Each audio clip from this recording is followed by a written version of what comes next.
আসসালামু আলাইকুম। আজকে আপনাদেরকে দেখাবো বাংলাদেশের লেটেস্ট মডেলের সবচেয়ে আপগ্রেড তরুণা নিশিতার ট্রেন জার্নি। আমার সাথে আছে আব্দুল্লাহ আল মামুন সাহেব এবং উনি পাশের সিটে বসে বসে মোবাইল টিপছে এবং ট্রেনটি খুবই দানবীয় গতিতে এগিয়ে যাচ্ছে ঢাকার উদ্দেশ্যে।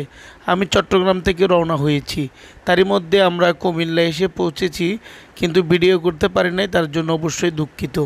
তবে ইনশাল্লাহ এই ট্রেন সম্পর্কে অনেকটাই ধারণা দিব। এই ট্রেনগুলোতে বর্তমানের আধুনিক যুগের যে টয়লেট, ওই টয়লেটগুলো ব্যবহার করা হয়েছে, কিন্তু অনেকে ওই টয়লেটগুলো সম্পর্কে কোনো আইডিয়া করতে পারে না, তার জন্য এখানে প্রস্রাব এবং বাথরুম করে চলে আসে। কিন্তু আসলে ওটার জন্য আমি আরেকটা ভিডিও দিয়েছি, ওই ভিডিওটা আপনারা দেখবেন। ওইখানে একটা সবুজ বাতি থাকে কমেডের পাশে, ওই সবুজ বাতিটাতে শুধু টাচ করলে আপনার কমেট পরিষ্কার হয়ে যাবে। যাই হোক, বাই দ্য ওয়ে, আমি আপনাদেরকে জানিয়ে দিতে চাই